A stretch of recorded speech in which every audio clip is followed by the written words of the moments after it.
What's up, you guys? This is Eric Q from the Anabolic Aliens, and today we're here to talk about supplementation on the channel. But before we get into the video, guys, make sure to head on over to Instagram at Anabolic Aliens and give us a follow, and make sure to like our last 9 posts just for the greater good. Now back to the video, guys. We're here today to talk about supplementation, and supplementation, that's a long word if I say it over and over again like that, for beginners. So we're talking about beginners, guys. Do you need supplements, and which ones do you need, if any? And the way I want to start off this video, guys, is by saying that you don't really truly need supplements, and they may help you get a slight advantage over people who don't take them, and the only people who really need them are the people who are lacking something that they're not getting through the diet, whether that be protein, carbs, fats, or just the micronutrients in general, or calories overall. You might be missing something, and you may need to supplement in order to get that to the normal level. So let's talk about supplements, guys. The first supplement that I would recommend if you are a beginner is some sort of protein source. A protein powder, protein bars, protein donuts, protein mac and cheese, protein pizza. They have protein literally everything nowadays. Now, it's obviously important to hit our protein goals to optimize our amount of building muscle, so we want to make sure we're maintaining that lean body mass and then even building more on top of that. And having protein and adequate protein in a diet is going to help. So let's think about protein in terms of fist servings. So the average person will need between 3 to upwards of 7, so somewhere between 3 to 7 fist-sized servings of protein per day, depending on your body size, depending on your genetics, depending on personal preference. This many, 3 to 7 throughout the day, and each fist serving represents about 30 to 40 grams of protein. So using myself as an example, let's say this is 40 grams of protein. I'm 180 pounds, so 40 times 4 would be about 160, so I need about 4.5 servings of protein per day.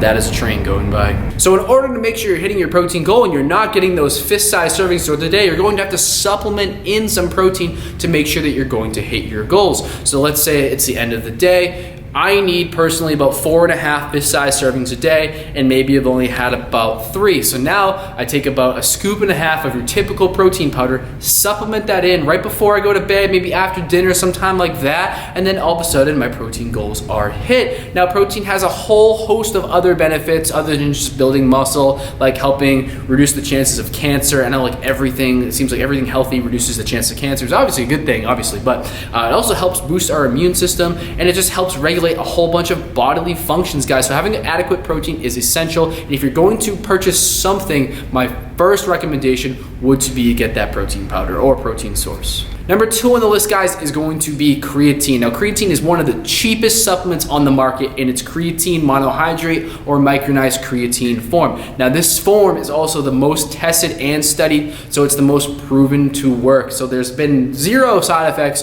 of creatine. I know a lot of you guys have been asking about a recent study that came out showing that creatine could potentially be linked to male pattern baldness, but there is more information that needs to come out on this. So for the sake of this video, and at this point in time when this video is being made, we're not going to consider that a side effect until more research has been done on that to prove that. But creatine is great. It's one of those supplements that can help us build some more lean muscle mass. It can improve our strength in the low rep ranges, so like that 1 to 5. So if we're bench pressing, it's going to help us squeeze out a few extra reps in that low rep range, because it's going to be one of the first energy sources that the body goes for in order to produce that force coming off. So creatine, because it is so cheap and easy to use, you can mix it with anything. You can take it in pill form if you really wanted to, but I do recommend the powdered form over anything. It's one of those great things you can add. You can add it into your protein shake. It's totally flexible. It's easy to use. There is something called the loading cycle. If you guys want to learn more about creatine and its use, be sure to watch this video that I'm going to link in the video right now. I want to get back to the protein powder though, guys, because I forgot to recommend, when you're thinking about protein powder, I know a lot of you guys have allergies and preferences like that. There's whey protein, casein protein, brown rice protein. All this stuff is very different from each other. If you want to talk about or figure out about what's the difference between whey and casein, make sure to watch this video right here. That way you can figure out what's going on with those two. But if you guys have any sort of like lactose intolerance, understand that there are some milk-based proteins that you still can have. What they do is they put the digestive enzyme into the protein that will help your body absorb it. That way you don't have that nasty, go to the bathroom feeling, upset stomach, diarrhea, whatever the hell you get from doing it. So Also, if you guys are allergic to milk, obviously opt for those vegan proteins, those vegetarian proteins, because the milk-based ones are going to have very negative side effects on you. I'm sure you already know. And if you guys are super skinny and maybe you might want to opt for something like a mass gainer. So we also have another video on weight gainers. You guys can check that out right here as well. So I hope you guys liked this video. It was short and sweet, but if I had to pick 2 supplements, I would go with the protein and I would go with the creatine, because those are the ones that are going to be the most beneficial, because they are the most studied, most researched out of most of the things that you're going to hear about in the fitness industry. So I can prove and I can promise that those will work for you guys. So I hope you guys like this video. If you like this nice, short, sweet beginner video, make sure to give the video a thumbs up. Leave a comment down below with your top 2 supplements that you have in your stack, or maybe the third one that I should have recommended in this video. But until then, guys, I'll see you in the next one. Peace. Together we got power.